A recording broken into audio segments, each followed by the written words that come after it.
قوم عاد مقام احقاف میں رہتی تھی جو عمان اور حضرموت کے درمیان ایک بڑا ریگستان ہے۔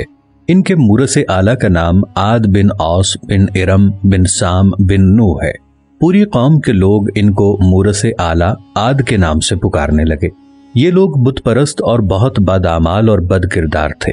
اللہ تعالیٰ نے اپنے پیغمبر حضرت ہود علیہ السلام کو ان لوگوں کی ہدایت کے لیے بھیجا، مگر اس قوم نے اپنے تکبر اور سرکشی کی وجہ سے حضرت ہود علیہ السلام کو جھٹلا دیا اور اپنے کفر پر اڑے رہے۔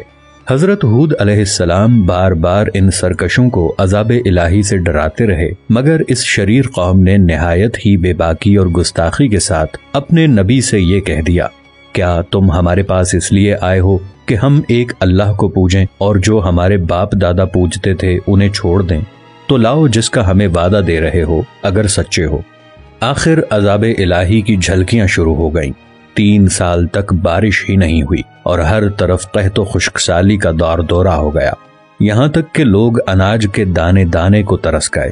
اس زمانے کا یہ دستور تھا کہ جب کوئی بلا اور مصیبت آتی تھی تو لوگ مکہ معظمہ جا کر خانہ کعبہ میں دعائیں مانگتے تھے تو بلائیں ٹل جاتی تھیں۔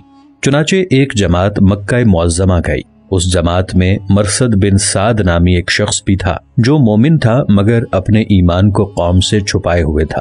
جب ان لوگوں نے کعبہ معظمہ میں دعا مانگنی شروع کی تو مرثد بن سعد کا ایمانی جذبہ بیدار ہو گیا اور اس نے تڑپ کر کہا کہ اے میری قوم، تم لاکھ دعائیں مانگو مگر خدا کی قسم اس وقت تک پانی نہیں برسے گا جب تک تم اپنے نبی حضرت ہود علیہ السلام پر ایمان نہ لاؤ گے۔ حضرت مرثد بن سعد نے جب اپنا ایمان ظاہر کر دیا تو قوم عاد کے شریروں نے ان کو مار پیٹ کر الگ کر دیا اور دعائیں مانگنے لگے۔ اس وقت اللہ تعالیٰ نے 3 بدلیاں بھیجیں، ایک سفید، ایک سرخ، ایک سیاہ، اور آسمان سے ایک آواز آئی کہ اے قوم عاد، تم لوگ اپنی قوم کے لیے ان 3 بدلیوں میں سے ایک بدلی کو پسند کر لو۔ ان لوگوں نے کالی بدلی کو پسند کر لیا اور یہ لوگ اس خیال میں مگن تھے کہ کالی بدلی خوب زیادہ بارش دے گی۔ چنانچہ وہ ابر سیاہ قوم عاد کی آبادیوں کی طرف چل پڑا۔ قوم عاد کے لوگ کالی بدلی کو دیکھ کر بہت خوش ہوئے۔ حضرت ہود علیہ السلام نے فرمایا کہ اے میری قوم، دیکھ لو عذاب الہی ابر کی صورت میں تمہاری طرف بڑھ رہا ہے، مگر قوم کے گستاخوں نے اپنے نبی کو جھٹلا دیا اور کہا کہ کہاں کا عذاب اور کیسا عذاب، ھذا عارض مطمرنا، یہ تو بادل ہے جو ہمیں بارش دینے کے لیے آ رہا ہے۔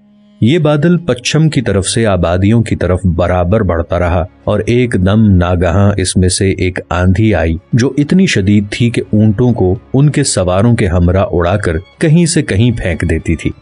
پھر اتنی زوردار ہو گئی کہ درختوں کو جڑوں سے اکھاڑ کر اڑا لے جانے لگی۔ یہ دیکھ کر قوم عاد کے لوگوں نے اپنے سنگین محلوں میں داخل ہو کر دروازوں کو بند کر لیا، مگر آندھی کے جھونکے نہ صرف دروازوں کو اکھاڑ کر لے گئے بلکہ پوری عمارتوں کو جھنجھوڑ کر ان کی اینٹ سے اینٹ بجا دی۔ 7 رات اور 8 دن مسلسل یہ آندھی چلتی رہی، یہاں تک کہ قوم عاد کا ایک ایک آدمی مر کر فنا ہو گیا اور اس قوم کا ایک بچہ بھی باقی نہ رہا۔ جب آندھی ختم ہوئی تو اس قوم کی لاشیں زمین پر اس طرح پڑی ہوئی تھیں جس طرح کھجوروں کے درخت اکھڑ کر زمین پر پڑے ہوں۔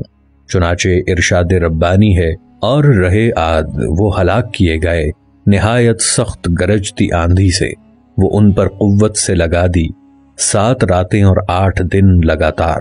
تو ان لوگوں کو ان میں دیکھو، بچھڑے ہوئے، گویا وہ کھجور کے ڈنڈ ہیں گرے ہوئے، تو تم ان میں سے کسی کو بچا ہوا دیکھتے ہو؟